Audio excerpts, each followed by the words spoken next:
semuanya, welcome to Miss Rupiah Class. Oke, sebelum mulai belajar, jangan lupa jargon Miss Rupiah Class dulu ya, biar semangat. Akuntansi, gampang, asyik, dan menyenangkan. Nah, sebelum kita belajar ke materi akuntansi, kita akan bahas dulu nih, kenapa sih kita perlu belajar akuntansi? Bukannya akuntansi itu ribet ya? Terus banyak banget tuh bikin tabel lah, kolom lah, atau segala macam. Belum lagi kita harus ngitung uang orang, bukan uang kita. Nah, jangan salah, ternyata akuntansi ini sangat banyak sekali manfaatnya. Yang jelas, secara umumnya, kalau kita belajar akuntansi, gunanya untuk apa? Untuk kita bisa mengatur keuangan dengan baik, khususnya dalam mengelola pendapatan dan pengeluaran kita nantinya. Agar jangan sampai besar pasak daripada tiang. Nggak lucu ya? Nah, intinya, yang belajar akuntansi bukan hanya untuk orang yang mau kerja di bidang keuangan saja, tapi kita semua memang perlu belajar dan wajib tahu bagaimana caranya agar kita bisa memanajemen uang dengan baik. Baiklah, pada topik kali ini kita akan membahas mengenai akuntansi sebagai sistem informasi. Nah, yang pertama kita bahas apa dulu nih? Definisi akuntansi tentunya. Oke, jadi akuntansi biasanya sering juga disebut sebagai bahasa bisnis atau bahasa pengambilan keputusan. Banyak sekali definisi akuntansi menurut para ahli, tapi bisa kita tarik kesimpulan atau secara umumnya, akuntansi didefinisikan sebagai suatu proses pencatatan, penggolongan atau pengklasifikasian, peringkasan, pelaporan, dan penganalisaan dari transaksi keuangan suatu organisasi untuk pengambilan keputusan bagi para pemakai informasi keuangan tersebut. Nah, for your information nih guys, the father of accounting itu namanya Luca Pacioli, dan Luca Pacioli ini juga membuat sebuah buku dengan judul Summa de Arithmetica Geo. Oke, kita akan mulai bahas yang pertama dulu nih tentang karakteristik kualitas dari sistem informasi. Ada beberapa karakteristik dari kualitas sistem informasi. Yang pertama, dapat dipahami. Artinya, laporan keuangan yang kita sajikan itu sangat mudah dipahami oleh pemakai informasi. Yang kedua nih, relevan. Artinya adalah laporan keuangan yang kita sajikan itu sudah sesuai dengan tujuan operasi perusahaan dan pemenuhan kebutuhan pemakai. Lalu, keandalan. Artinya, laporan keuangan yang kita susun dapat dipercaya, jujur, dan tidak menyesatkan. Kemudian, netralitas. Artinya, laporan keuangan yang kita sajikan itu tidak memihak kepada siapapun. Dan yang terakhir, dapat dibandingkan. Artinya, laporan keuangan yang kita buat atau kita susun itu bisa kita kaitkan atau kita bandingkan antara periode yang sekarang dengan periode sebelumnya. Dan laporan keuangan yang disajikan oleh perusahaan kita itu bisa juga kita bandingkan dengan perusahaan lain yang sejenis. Itu ya guys ya, karakteristik dari kualitas sistem informasi akuntansi. Nah, selanjutnya kita akan bahas mengenai siklus akuntansi. Intinya, di dalam siklus akuntansi ini ada beberapa tahapan-tahapan. Yang pertama itu adalah tahapan pencatatan. Di dalam tahapan pencatatan ini terdiri dari kita membuat jurnal umum, di mana jurnal umum ini kita ambil dari bukti transaksi yang tersedia. Nah, Kemudian tahapan berikutnya apa? Tahapan berikutnya adalah kita melakukan pengelompokan. Pengelompokan berdasarkan akun masing-masing, yaitu ke dalam buku besar. Kemudian selanjutnya kita akan membuat yang namanya pengikhtisaran. Nah, pengikhtisaran ini didapat dari mana? Dari neraca saldo, dan akan kita lakukan pengikhtisaran ke dalam ayat jurnal penyesuaian. Lalu kita sajikan dalam bentuk kertas kerja. Nah, setelah selesai di kertas kerja, kita akan masuk ke tahap berikutnya, ini pelaporan. Di mana dalam pelaporan ini kita akan membuat laporan keuangan. Ada beberapa laporan keuangan yang harus kita buat. Di antaranya laporan laba rugi komprehensif, laporan perubahan ekuitas, laporan posisi keuangan, dan yang terakhir laporan arus kas. Nah, selesai di situ, kita melakukan penutupan nih guys. Penutupannya apa? Kita membuat jurnal penutup. Nah, jurnal penutup ini khusus untuk akun yang bersifat nominal atau yang bersifat sementara. Dan setelah jurnal penutup, maka terakhir kita akan buat neraca saldo setelah penutupan. Di mana di neraca saldo setelah penutupan ini hanya tampil atau tersisa akun real, yaitu aset, liabilitas, dan ekuitas. Nah, lalu kita akan membuat jurnal pembalik, tapi jurnal pembalik ini bersifatnya sunnah, boleh dilakukan, boleh tidak, seperti itu. Bergantung dengan kondisi dari perusahaan tersebut di akhir periode. Setelah selesai, kita akan balik lagi ke siklus yang pertama, itu kita akan mengumpulkan bukti transaksi, kemudian kita balik lagi melakukan pencatatan dan seterusnya. Nah, inilah yang siklus akuntansi. Bingung ya? Jangan bingung. Nanti kita akan kupas satu persatu tentang siklus akuntansi ini. Tapi di pertemuan berikutnya. So guys, kamu harus pantengin terus Miss Rupiah Class YouTube channel ini. Oke, nah kita akan lanjut ke materi berikutnya. Kita akan bahas mengenai kegunaan informasi akuntansi bagi pemakai. Informasi akuntansi digunakan untuk apa saja? Yang pertama, sebagai perencanaan, pengendalian, kegiatan perusahaan, dan dasar pembuatan keputusan bagi si pemimpin.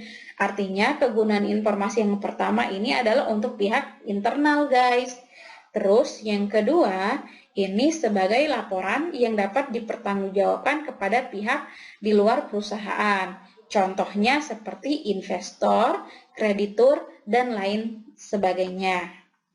Nah, ini kita akan bahas mengenai pemakai informasi akuntansi dari pihak internal. Ada dua nih, yang pertama CEO atau pemimpin perusahaan, dan yang kedua ada manajer. Kenapa pemimpin perusahaan dan manajer dikatakan sebagai pemakai informasi akuntansi pihak internal? Karena mereka mengelola atau menjalankan langsung perusahaan. Jadi, mereka sebagai informasi akuntansi dari sisi pihak internal. Nah, kita akan lanjut ke pemakai informasi akuntansi pihak eksternal. Pertama, ada investor. Siapa sih investor itu? Investor adalah orang yang menanamkan modalnya pada suatu perusahaan. Nah, lalu gunanya untuk apa investor tahu tentang informasi akuntansi? Gunanya adalah untuk menentukan apakah mereka akan melakukan penambahan atau pengurangan atau pencabutan modal di perusahaan tersebut. Kemudian ada masyarakat. Masyarakat membutuhkan informasi akuntansi terkait dengan keadaan perusahaan. Apakah perusahaan akan membuka lowongan kerja ke depannya atau justru akan menutup perusahaannya. Nah, berikut ada si konsumen. Konsumen membutuhkan informasi akuntansi dari suatu perusahaan untuk mengetahui bagaimana produk yang dihasilkan oleh perusahaan tersebut. Apakah kualitasnya benar-benar baik atau tidak? Lalu ada karyawan. Lah, karyawan kok eksternal, bukan internal.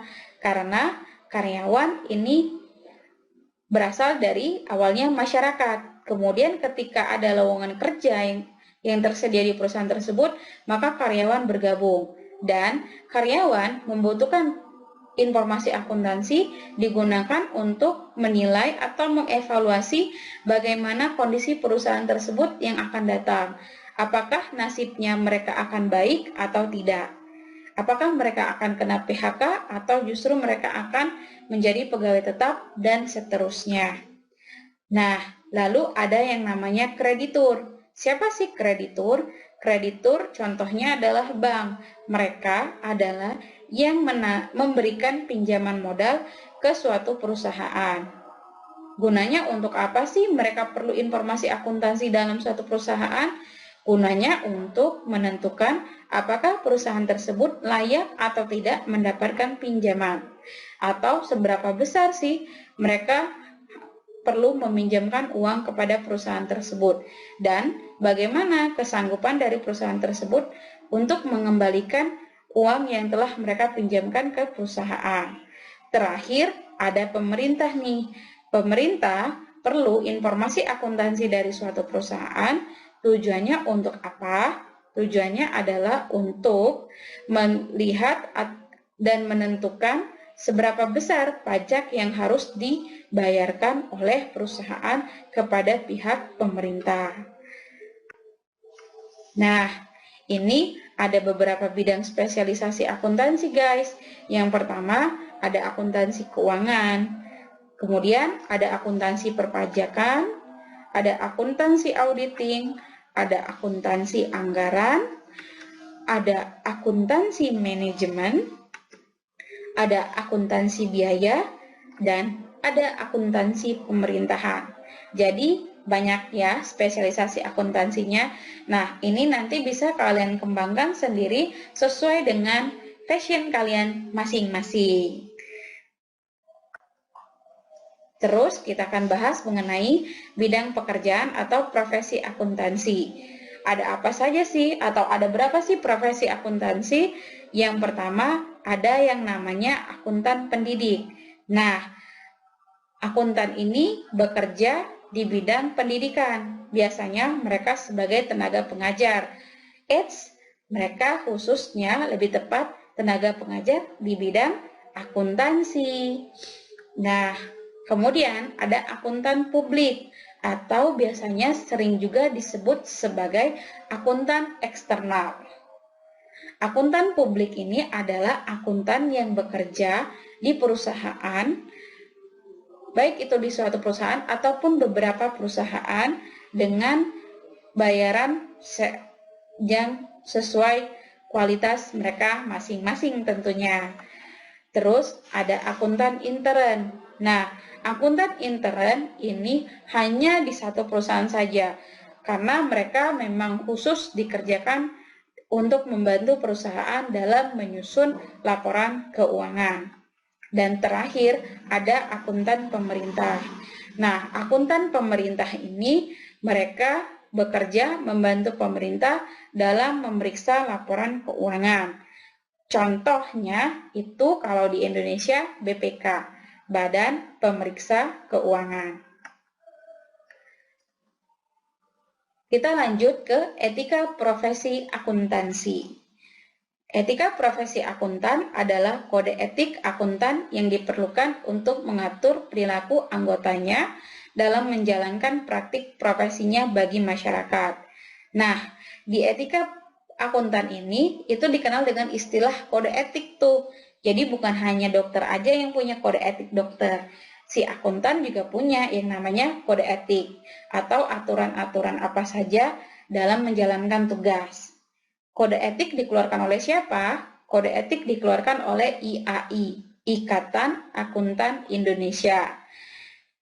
Nah, ada beberapa prinsip etika profesi akuntan. Yang pertama, tanggung jawab. Yang kedua, mereka bekerja berdasarkan kepentingan publik.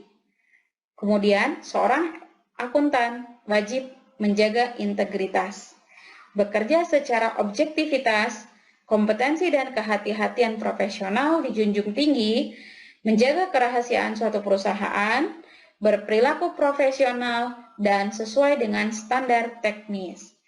Ini yang harus kalian ingat. Jadi ketika nanti kalian berprofesi sebagai akuntan, maka kalian harus ingat dari prinsip etika profesi akuntan. Jangan sampai kita melanggar kode etik yang sudah dikeluarkan oleh IAI. Baik, kita masuk ke asas atau asumsi dasar penyusunan laporan keuangan. Yang pertama ada asas akrual basic, di mana dalam laporan keuangan harus disusun atas dasar akrual atau yang sebenarnya, atau sesuai dengan kejadian tentunya. Nah, kemudian ada yang namanya asas kesatuan usaha atau konsep entitas. Asas ini menyatakan bahwa harus adanya pemisahan antara kekayaan si pemilik dengan kekayaan perusahaan. Kemudian ada asas going concern atau kelangsungan usaha. Nah, asas ini menyatakan bahwa perusahaan tersebut akan berlangsung secara terus-menerus. Ini penting banget diperhatikan nih. Kenapa? Kalau kita karyawan, kita perlu tahu perusahaan itu bakalan lama apa enggak tuh.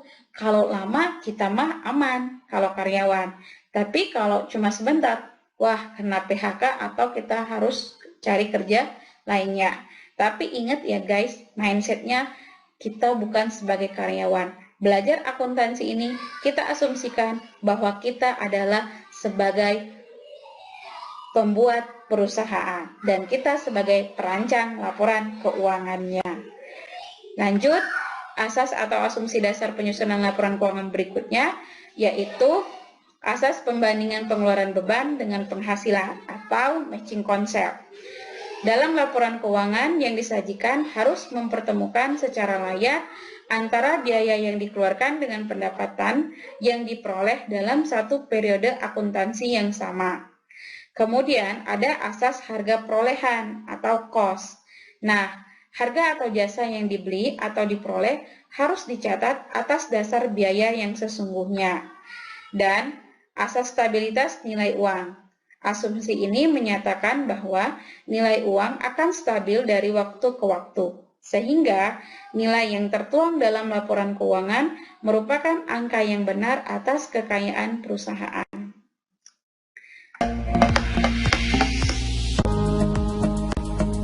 Oke, sekian guys penjelasan materi untuk kali ini. Nantikan terus YouTube channel Miss Rupiah Class. Jangan lupa ya guys ya untuk subscribe, like, and comment di channel ini karena akan banyak sekali materi akuntansi yang bermanfaat buat kalian semua.